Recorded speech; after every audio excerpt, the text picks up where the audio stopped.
Hey guys, welcome back to my channel. I hope आप सब लोग बहुत अच्छे हो। तो मैं स्वीडन के अगर हालात बताऊं अभी के टाइम पे, तो ऐसा कुछ सिग्निफिकेंट इम्पैक्ट स्वीडन पे नहीं दिखा है।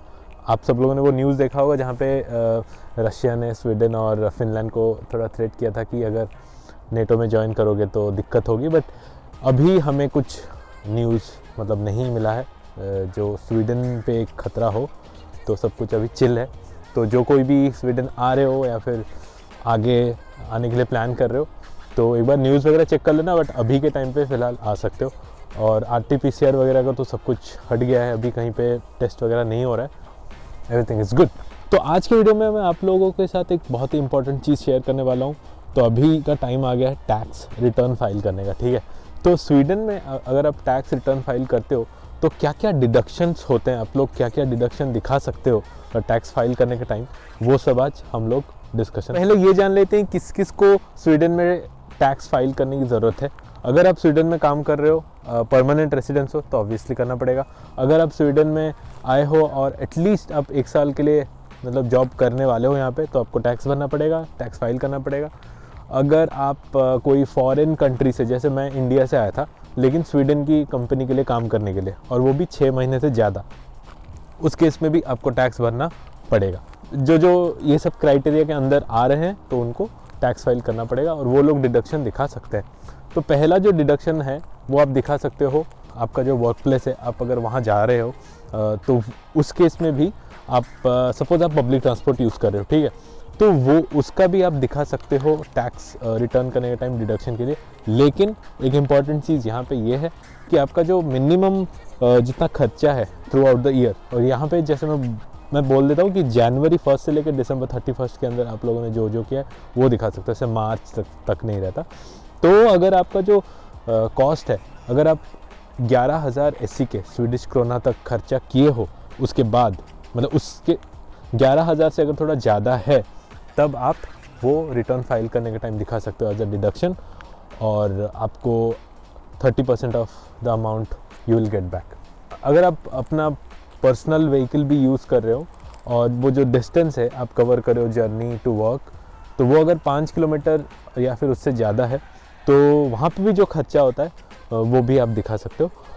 लेकिन आपको ये भी दिखाना पड़ेगा कि आप अगर पब्लिक ट्रांसपोर्ट यूज़ करते और अगर आप अभी कार यूज़ कर रहे हो तो जो टाइम सेव आप कर रहे हो वो मिनिमम 2 आवर्स होना चाहिए।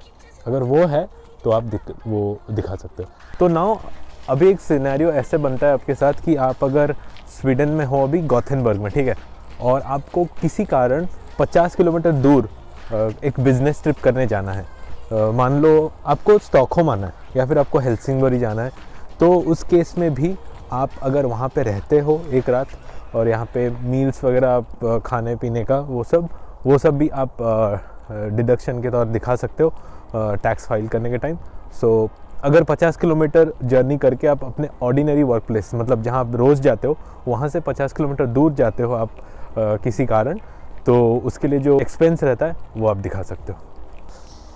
हाँ, तो लास्ट ईयर में मई तक गॉथेनबर्ग में था, फिर मई से मेरा जो जॉब है वो स्टॉकहोम में लग गया। तो तब मैं स्टॉकहोम आ नहीं पाया था क्योंकि बिकॉज ऑफ सेवरल रीज़न। एक तो कोरोना था, वर्क फ्रॉम होम चल रहा था, घर भी नहीं मिल रहा था।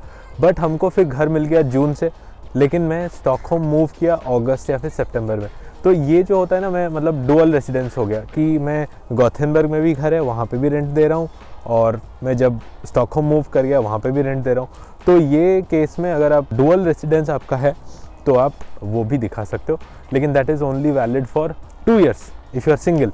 और अगर आप मैरिड हो या फिर कोहैबिटेंट के साथ हो तो उस केस में आप 5 साल तक ये दिखा सकते हो। तो मैं यहाँ पे आप लोगों के साथ एक पर्सनल एक्सपीरियंस हमारा शेयर करना चाहता हूँ। तो जब आप सपोज़ 1 साल यहाँ पे जॉब करो या फिर 1 साल में सपोज़ मार्च या अप्रैल कभी भी ज्वाइन करके आपने 1 साल कंप्लीट हो गया, आपका कुछ टैक्स पे कर लिया, तो आपको मार्च महीने में नेक्स्ट ईयर, जैसे 2021 से 2022 मार्च तक फर्स्ट वीक में आपको टैक्स डिक्लेरेशन का एक फॉर्म मिल जाता है स्कैटर बकेट से। तो उसमें क्या लिखा रहता है कि आपको आपने कितना टैक्स दिया, आपका क्या इनकम रहा सैलरी के तौर या फिर कुछ भी, और आपने कितना टैक्स पे किया और आपको कितना टैक्स पे करना है, या फिर आपको कुछ टैक्स मनी वापस मिलने वाला है। तो अभी हमारे साथ क्या हुआ, नेहल ने अभी ज्वाइन किया था लास्ट ईयर मार्च में, बट उसका पर्सनल नंबर नहीं था।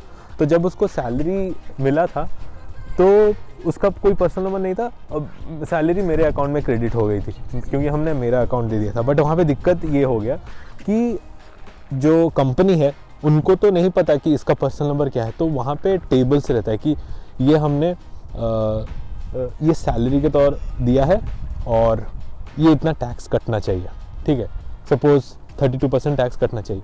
लेकिन नेहल का क्या हुआ, वो सैलरी सेक्शन में नहीं था, वो लोगों ने कुछ डिफ़ॉल्ट करके डाल दिया था कि इसने 25% टैक्स दिया है, जबकि सैलरी से प्रॉपर अमाउंट कटा है। लेकिन उन लोगों की गलती की वजह से वो लोग, गलती या फिर मुझे नहीं पता क्या है, उन लोगों ने वो डिफ़ॉल्ट वाले टेबल में डाल दिया था जहाँ पे 25% टैक्स इसने दिया है, ऐसा मतलब स्कैटर वर्कआउट को इन्फॉर्मेशन ये मिला है। तो अब क्या हुआ, जब हमने देखा कि डिक्लेरेशन फॉर्म में कि उसको अभी 5,690 या फिर 6,000 अराउंड समथिंग टैक्स मनी उसको फिर से देना है, पे करना है। तो ऐसा क्यों हुआ, क्योंकि मार्च अप्रैल मई ये 3 महीने के लिए नेहल ने ऑफिशियली टैक्स पे नहीं किया है, जो सैलरी के ऊपर जो टैक्स लगता है वो नहीं पे किया है, और उसकी वजह से जो एक्स्ट्रा टैक्स, सपोज उसने 25% का टैक्स दिया है, ठीक है, तो अगर और जो 7% होता है टैक्स या फिर जितना भी होता है, स्कैटर वर्कआउट को ऑब्वियसली वो नहीं मिला, तो इसकी वजह से फिर से अभी हमें पे करना है। बट अभी फिर से बात करेंगे स्कैटर वर्कआउट के साथ कि ये तो कंपनी से गलती हो गई, तो इसमें क्या कर सकते हैं। अगर कुछ अपडेट आता है मैं आप लोगों के साथ ज़रूर शेयर करूँगा। मुझे नहीं पता मैंने जो बताया आप लोगों को समझ में आया कि नहीं, बट ठीक है, कमेंट सेक्शन में बोलना, मैं फिर से डिटेल में बता दूंगा। और एक चीज़ यहाँ पे पता चली है कि यहाँ पे जैसे आपका जो कम्युनल टैक्स या म्यूनसिपैलिटी टैक्स जो रहता है वो तो रहता है, जैसे स्टॉकहोम का है, गॉथेनबर्ग का है, लेकिन अगर आपकी सैलरी एक लिमिट से क्रॉस हो जाती है तब आपको एक टैक्स पे करना होता है, दैट्स कॉल्ड नेशनल टैक्स। कल मुझे पता चला, एंड दैट इज़ लाइक 20% जितना एक्स्ट्रा आपको पैसा मिला है। तो वो लिमिट है 559,000, मतलब 5,59,000 आपको अगर मिला है सैलरी के तौर आपको मिला है तो ठीक है। उसके ऊपर अगर कुछ भी आपको सैलरी के तौर मिला है तो फिर उसमें टैक्स वो 20% का नेशनल टैक्स लगता है। तो वो एक चीज़ है। हो थक गया।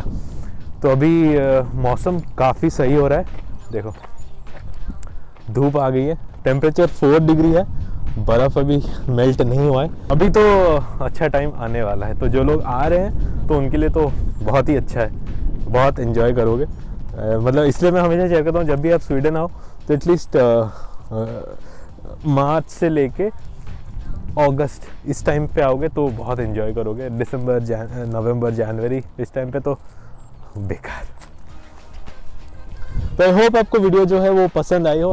कुछ भी इन्फॉर्मेशन आपको अगर अच्छा लगा है, वीडियो को लाइक करना, चैनल में नए हो तो सब्सक्राइब करना। डिटेल में आप देखना चाहते हो तो लिंक मैंने नीचे दे दिया है, क्योंकि मैंने डिटेल में आपको नहीं बताया, एक ओवरऑल इन्फॉर्मेशन दे दिया है। बाकी देख लेना आप वो लिंक में जाके। मैं मिलता हूँ आपको अगली वीडियो में, तब तक के लिए